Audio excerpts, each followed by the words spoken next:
আব্রাহা ছিল ইয়েমেনের এক খ্রিস্টান শাসক, যিনি মক্কার কাবাঘরকে ধ্বংস করার পরিকল্পনা করে।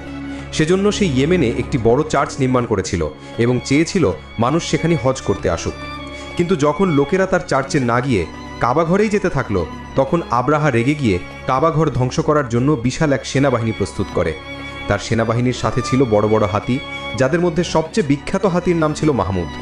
আব্রাহার সেনাবাহিনী যখন মক্কার কাছাকাছি পৌঁছায়, তখন কাবার তৎকালীন তত্ত্বাবধায়ক রাসূলুল্লাহ সাল্লাল্লাহু আলাইহি সাল্লামের দাদা হযরত আব্দুল মুত্তালিব কাবাঘরের সামনে দাঁড়িয়ে বললেন, কাবার মালিক আল্লাহ, তিনিই তা রক্ষা করবেন। সেনাবাহিনী যখন কাবার দিকে এগোতে থাকে, তখনই আল্লাহ তাআলা আকাশ থেকে অসংখ্য ছোট ছোট আবাবিল পাখি পাঠান। প্রতিটি পাখি ঠোঁট ও দুই পায়ে ছোট ছোট পাথর বহন করছিল। এই পাখিরা সেই পাথরগুলো আব্রাহার সেনার উপর ফেলতে থাকে এবং তা এতটাই ভরণ করছিল যে সেনাবাহিনীর সদস্যরা একে একে মারা যেতে থাকে। বিশাল হাতিরাও পাথরের আঘাতে অচল হয়ে পড়ে।